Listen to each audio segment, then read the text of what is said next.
with Doc Rivers out after 3 seasons. So I want to bring Woj in on that thought. Woj is in Chicago getting set for the lottery tonight. But Woj, quite a few very interesting openings now around the league for coaches and quite a few very high-profile candidates. Walk us through the way the landscape shapes up right now. Well, Greeny, let's start in Philadelphia, where Doc Rivers, as you said, was let go earlier today.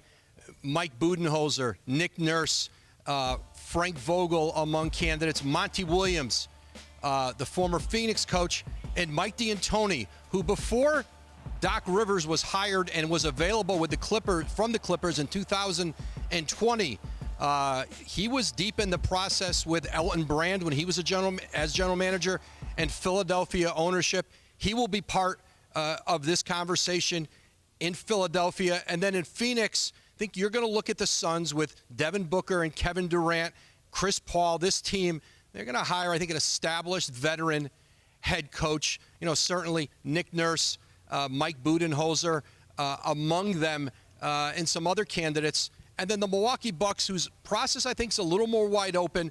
Listen, they're certainly having Giannis Antetokounmpo is certainly very attractive. The team they have back there, I wouldn't rule out the possibility among a number of assistants who've interviewed there. If they feel like they could get lightning in a bottle with a younger coach, they're open-minded to it. But certainly, you're going to see a lot of the same names who were let go in this process. Their names are popping up again: Budenholzer, Nick Nurse, Monty Williams among them. Yeah, interesting to see some championship caliber teams looking for coaches and some coaches with championships on their resume. All right, Woj, thank you. We will see you coming up on Countdown, then, of course, on the lottery tonight. And so Doc Rivers, who is someone all three of you are close to, obviously that was not unexpected news, but it still comes and is obviously quite significant. Of all the many elements, all the many angles on the dismissal of Doc today, what's the most interesting to you? The most interesting to me is monitoring who the 76ers are going to bring in next, because it's going to tell me who's running the franchise, who's the face of the franchise. Is it Joel Embiid, the reigning MVP and one of the most gifted big men this game has ever seen, or is it James Harden, who is clearly not the player he used to be?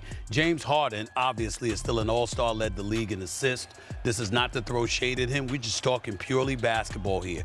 He looked a step slower, like he lost it. Boston got up in his grill.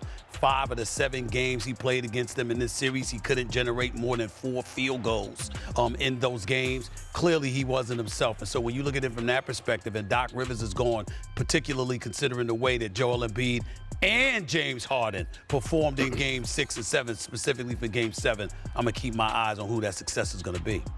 James Harden got Doc Rivers fired. And we heard about this deliberation. There was back and forth, as you have anytime you have disappointment. This is about James Harden. If they want to hitch their wagon to James Harden at this point of his career, to me, let me just say, that's an insane move at this point. Your best player, your MVP, love the coach. And when do you see the MVP and the best player of a team love a coach and you lose the guy? Don't get it. You guys don't have to worry about that. Philadelphia is not going to give Mike D'Antoni this job. Okay. This is Joel Embiid's team. He's the reigning MVP of the league, and it's a unique circumstance because he is the first MVP to never make it to a conference final. Yeah. The main thing that's happening around the league is that the owners have monopoly money now. There used to be a time if you won a championship as a coach, there was some loyalty there. You had some years on your deal. The team would still keep you around even if they wanted to fire you. A lot of these guys, Coach Bud, Nick Nurse, Monty Williams, they still had years on their contract. But when you bought a team for $4 billion in Phoenix, or with the Sixers, their ownership just bought the Commanders. Yeah. I mean, you have the deep pockets. Thank you for watching ESPN on YouTube. For live streaming sports and premium content, subscribe to ESPN+.